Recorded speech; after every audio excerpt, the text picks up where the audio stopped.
Yo, yo, yo, this is your boy Shrimp back at you with more Art with Adventure and with the continuation of Miss Wednesday Adams' fun art over here. And yeah, let's make this thing rain this time. Definitely. Yeah, I got some few stuff that I would like to add on this due to, yeah, like water effects and stuff like that. Like I discussed last time, if you've watched this VOD and my last VODs, just continue supporting me if you like this video and subscribe. Anyways, yeah, I'll finish the background today. I'll add some bit more. Um, Not really sure if I should add more vibrancy or should add some. Uh, this is some a bit more different color other than the blue and this pinkish red effect, because the green on the bottom over here just looks amazing. I might say the combination with the bluish color on the uniform, and definitely going to make this lake pond, this pot of water more bluish other than this color right now, because it's just too bland. And yeah, let's see, maybe the background over here also needs some few more updates, few more color needed, because it's just too dull. Yeah, maybe a bit more stuff on the color of this tree. Maybe, yeah, I did maybe some green or some blue would work. Uh, yeah. Other than that, maybe I'll add some texture also, some texture brush that I have. And once I'm done with the finalization of the background, yeah, like what I said earlier, I'm gonna make this wet. Just joking. I'm gonna make her clothes a bit wet, some water drops on her hair, some raindrops going down here. Yeah, just to indicate that this thing is they're having a rain. The reason why there's a puddle over here and the flashlight shining on there, reflecting her, revealing her, and yeah. All right. So for now, let's continue also with the story of the Dead Mage Who Doesn't Want a Full Time. If I could just get to the website, here we are. Yeah. So once again, this thing is found in Novels.pl. If you're interested, check it out. It's a good website. There's a lot of light novels that you can listen to if you want to just listen, or if you're bored, read it on your own. A lot of stories, a lot of wonderful light novels, and maybe in the future we can discuss about stuff that I like about some other stories I found here. There's a plethora of bookmarks that I've did here, and yeah, most of them I haven't read yet. I got I keep adding and adding a lot of different kinds of stories every day. If I, no, not every day, whenever I feel like bored and just wanting to find some different stories or something, I just go and look for something that might interest me, and I go around story hunting, and that's what happens. I piled up a lot of bookmark categories in this website. Once you make a registration and stuff like that, you can bookmark any stories that you find and then just save them. And once you've start reading something, if you're interested, you can return back, just check out the history or your bookmarks, and the last thing that you've read will be registered there. So that's why I love this website. Anyway, we're done with the talking about this website. Let's talk about the story of the Dead Bishop Doesn't Want a Fourth Time. Okay, we left out in a cliffhanger, if I believe. That's right. We did. The Sila woman that Vandally found, who was dead, the sister of the Sila woman that is also will definitely join Vandal's team, because she is now technically engaged to him due to the ceremony, an accident ceremony that she was practicing. Will Vandally accidentally walk into that, where he is now engaged to her. And the sister who's dead, Marcella, who was dead, who got tricked by a human and was murdered mercilessly, is now about to get her revenge, I believe.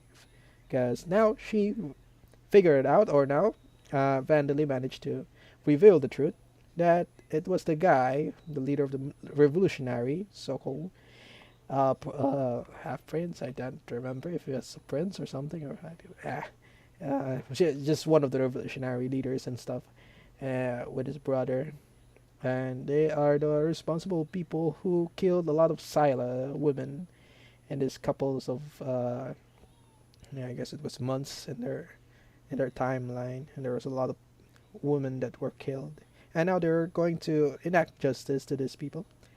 All right, I guess that's enough summary, and me talking about my art over here. We'll continue talking later after I start this story and continuing with my design over here. All right, okay, guys. I'll talk to you guys later.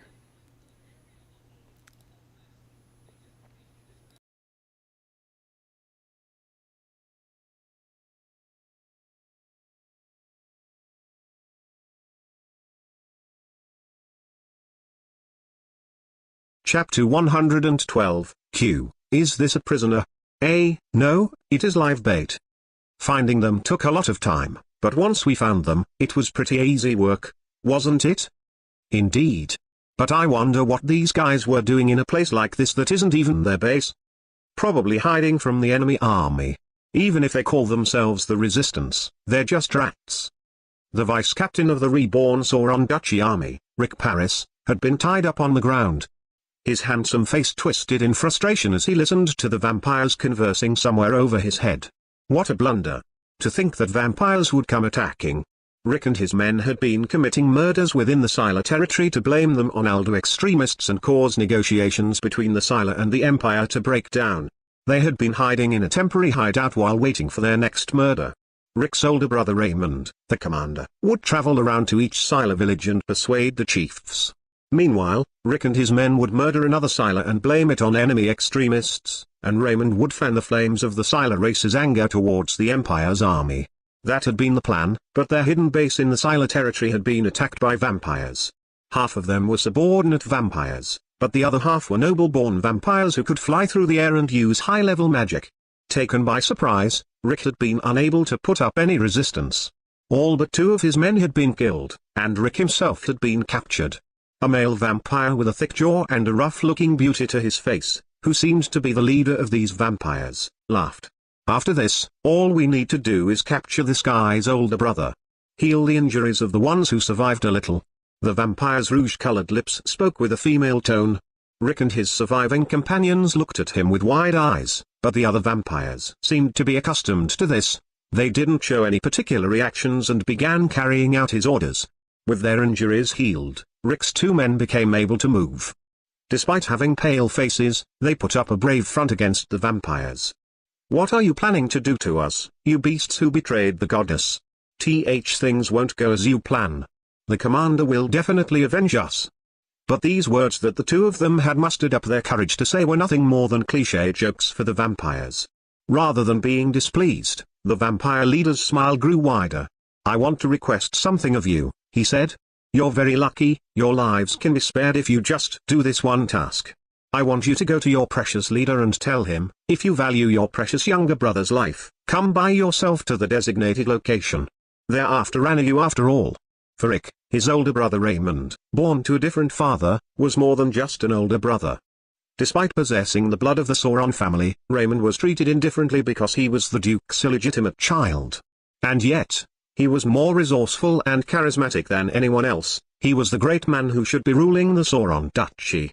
Even now, with the Sauron Duchy under the Amid Empire's occupation, Rick believed that bringing his older brother to the position of Duke was his divine task. That was why he had done all the dirty work and whatever else was needed for his older brother's sake.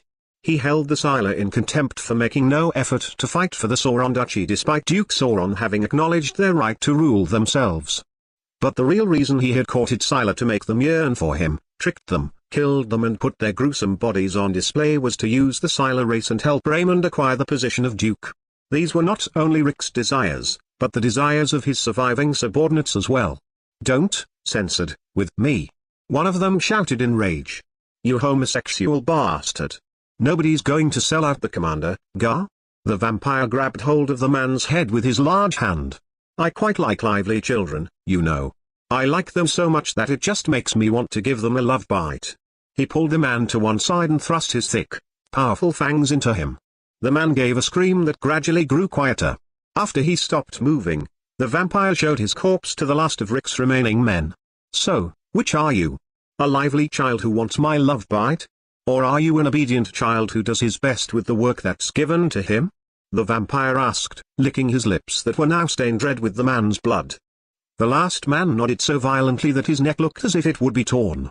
I'll do it. I'll carry out your task. I see. I'm happy to hear that now. Get going." "Yes, sir." Bound and gagged, Rick could only gaze at his companion's back as he ran as fast as his legs would carry him. "And you, don't you dare come to save me. Just abandon me here." He prayed that this wish would reach his older brother. But what Raymond chose to do was of no importance to the vampires. One of the vampires was already tailing the man who had run out of the hideout. Once Raymond's location was confirmed, familiars would be used to report the information to other vampires. "But aren't you being too hasty, Lord Miles Rouge?" another noble-born vampire asked. "There is still time before the deadline that government Sama gave us. Is there a need to rush things to the point of risking exposure to sunlight?" "There is," replied Miles, the high-rank, Ani-type vampire with the position of Baron. He wiped his mouth with a handkerchief and reapplied the lipstick that he had taken a liking to recently. "You heard the news from your allies inside the fort, didn't you? The day before yesterday, the roar of a hurricane dragon was heard. The skies above the boundary mountain range were the territory of hurricane dragons. Their roars reached the Scylla territory near the mountain range and even the Sauron Duchy's fort that had been built adjacent to it. Such a loud roar wouldn't be heard unless it was mating season or the hurricane dragons were fighting an incredibly powerful enemy." "But what about it?" the other vampire asked. "Nobody knows much about the hurricane dragon's estrus cycles. I'm sure it's a coincidence." "A coincidence, rather than being a coincidence, I think that the hurricane dragons roared because they fought a powerful enemy that tried to cross the boundary mountain range," said Miles. Rick listened skeptically to the conversation being exchanged above his head. Would there really be anyone trying to cross the boundary mountain range? Normally, Miles's concern would be the kind that would be laughed away. But instead of laughing, the vampires' voices were suddenly full of fear. "Are you saying that the monstrosity of the southern region has come here? You're joking, right? If we were to encounter the pure-breed slaying monstrosity, we could consider our lives forfeit." "Tell me you're joking, Miles." "Don't make such a fuss," said Miles. "I'm just saying that's what I think, only based on my intuition. My unique skill is only warning. Also, call me Mei-chan while we're working. Is there some significant meaning to this? It's a jinx to make lucky things happen. Impossible, something that even the vampires are afraid of, and pure breed slaying? Just what is this monstrosity?" Rick couldn't believe his ears, but what he was about to hear was even more unbelievable. "Honestly speaking, my warning has been going off continuously ever since we received these orders from Government Sama," Miles said. "So, if we do come across the monstrosity, obey my orders. I've never met any of you before we received this task. This isn't something that I'm suggesting out of sympathy for you. But if we slip up, we'll all be killed, either by the monstrosity or Government Sama. Please believe me. Listen, first of all, tell me, did Rick kill me?" Unlike when she was revealed by the visualization spell, Orbia appeared to be drenched, with water dripping from her. She glared at Raymond with glowing eyes as she asked him this question. Seeing that the air about her had changed completely, Raymond tried to cover his own mouth with his hands to prevent himself from answering her question. But his body refused to move, as if it had been turned to stone from the neck down. "Rick, oi! Make him stop. If you don't, we'll shoot arrows at the silo at the back," shouted one of Raymond's subordinates, drowning out Raymond's words. Raymond's men didn't understand exactly how the mental encroachment that Vandali was using on Raymond worked, but it seemed they had decided that the situation would become much worse at this rate and had taken independent action. In response to these shouted words, the other resistance members pointed their weapons at Vandali and his companions. This was no act of intimidation, they were completely serious. The faint sounds of bowstrings being drawn came from the trees in the forest. "You're planning to use us as hostages? Don't kid yourselves!" shouted Privel. "Indeed," said one of the Scylla guards. "If you mistake us for feeble maidens, you'll regret it." Though they were lacking in combat experience against humans, each of the Scylla guards were capable of fighting multiple knights or D-class adventurers at once, and though Privel was inexperienced, she was capable of using magic. If they combined their strength, they would be able to fight against over a dozen resistance members on even terms. "Our arrows are coated in a special poison that kills Scylla in an instant. Even a graze will kill you immediately," Raymond's subordinate shouted. "You're lying." "I've never heard of that poison," said Privel. "We stole it back from a laboratory occupied by the Empire, where it was being developed in absolute secrecy. It's only natural that you don't know of it. If you have any doubts, ask that ghost." Privel and the Scylla guards stiffened as they listened to the resistance members' threat. They had only ever fought against wild animals and weak monsters. Arrows that could cause instant death through even light grazes posed a great threat to them. "Well then, disinfect," Vandali whispered. The disinfect spell was cast on the whole area around Vandali. The resistance members could do nothing as they were enveloped in the mysterious circle that expanded outwards from him. "Just now, what did you, just in case, I erased all poison in the area," said Vandali. "The poison on the arrows in your quivers, the poison in your pockets, all of it." "What? That's impossible. More importantly, why would we know about that poison's effects if we were to ask Orbia-san?" From the Resistance's point of view, the Scylla were the main fighting force of Vandali's group, so this resistance member had shouted this threat to make them hesitant to move. But in doing so, he had let something slip. "Answer me one more time," said Orbia. "Did Rick kill me using that poison?" Raymond's lips twitched as he tried to resist answering Orbia's terrifying question, but in the end, he answered. That's right. This plan involved Rick seducing Scylla, inviting them to places where nobody else was around, killing them by giving them a ring with a poison-covered needle and putting their corpses on display. Silence filled the air for a moment, as if time had stopped. Orbia's spirit form became largely distorted as she let out a scream of grief and rage. "Kill them. Kill them all. Save the commander." One of the resistance members shouted. "I'm completely on Orbia-san's side here, so please kill everyone except for Raymond," said Vandali. The resistance member and Vandali's orders were simultaneous, and both sides began moving at the same time. The resulting battle was one-sided. Grunts and dying screams filled the air. Ahahaha. Kimberly, the former scout of the extermination force who had been electrocuted to death, had turned into a thunder ghost, and now he was turning the resistance members into charred remains.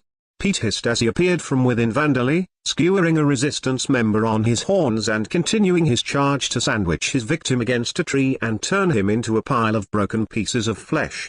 Monsters? Where did they come from? Get the commander and run. The members of the reborn Sauron Duchy army, especially those under Raymond's direct command, were very capable individuals. They were elite fighters, each of them were at least equivalent to D-class adventurers and over half of them were as strong as class adventurers. As a former Knights of the Knight's Order that Raymond had belonged to, they were more suited to fighting on the front lines, but they had plenty of experience when it came to battling other people. However, they did not have enough strength to cope with the unexpected situation of powerful monsters of all kinds of races appearing and attacking them. And their commander, Raymond, had become incapable of doing anything right at the beginning of the battle. Because all of these men were those who followed Raymond because of his leadership skills, there wasn't anyone who could immediately step forward and take command in his place, though things might have been different if Vice Captain Rick had been there. Some were trying to protect Raymond, some were battling the monsters and others were trying to attack Vandali. They were all acting separately. Here, Boulder Smash, a resistance member who had tried to attack Vandali, was crushed by Porvina's steel mace and martial skill, then swallowed by the blood slime cull. On the left side of the road, Pete and the Thunder Ghost were rampaging around with lightning flying everywhere, and on the right, the flaming ghosts led by Princess Livia were turning the enemies to ash along with the trees that they were hiding in. Incidentally, the resistance members that had spread out behind Vandali's group had been annihilated by cemetery bees, and they were currently being turned into meatballs by the bees' powerful jaws that had been capable of cutting straight through their metal armor. They were being greedy about producing food for the queen bee's reincarnation, who would soon be hatching from her egg. "Did you really need us here?" Privel asked. "We were supposed to be your escorts," said one of the silo guards. Click click click. The sheep worm, Pain, who had fluffy wool growing from his body, was protecting the silo as they watched these events unfolding with dumbfounded expressions on their faces. Vandali had already explained his insect binding technique skill to them while he was explaining the plan to lure Raymond out and extract the truth from him. However, they hadn't imagined that this skill would provide such overwhelming fighting strength. "By the way, won't this cause a forest fire?" Privel asked. "No need to worry. Everything flammable within our range has already been burnt up, so the fire won't spread," Princess Livia said, full of confidence. I see, then it's fine, isn't it?" Behind Livia was a hill that had been turned into nothing more than an inclined surface of ash and charred remains. There certainly had been numerous resistance members there, but Privel couldn't even see if there were any bones left. And then Porvina called out to the dumbfounded Sila. "Any chance, you can't let your guards down," she told them. "While there are still enemies left alive, you have to stay focused. The moment you think you've won is the one that you're in the most danger. It's called Zanshin." "Yeah," said Privel. "You're right. We have to stay focused.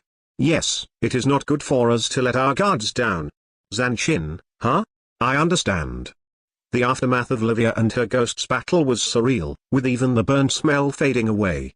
But Porvina was holding a mace covered in blood and pieces of flesh. It seemed that the Sila regained their sense of reality after seeing her and hearing her vivid words. Wait, more importantly, what about Orbia-san? Having returned to her senses, Privel looked back towards Orbia. Orbia had already stopped screaming. "I'll kill you." Her appearance was considerably different to how she appeared when she was alive or when she was still a powerless spirit. Other than being wet, the upper half of her body and her face hadn't changed, but her long hair and the lower half of her body had become liquid. Having been engulfed in this liquid, Raymond was coughing and foaming at the nostrils and mouth. Vandali exhaled. "I get the feeling that I've used more mana than with Princess Livia and the others, who were already ghosts to begin with." Please stop doing that once you're satisfied," he said to Orbia. "I'm still planning to use him." "Why?" Orbia demanded. "Because of this guy. We can't just leave that trick person alone, can we?" said Vandali. "That's true. All right." Orbia waved her liquid tentacles and Raymond collapsed onto the ground like a heap of trash.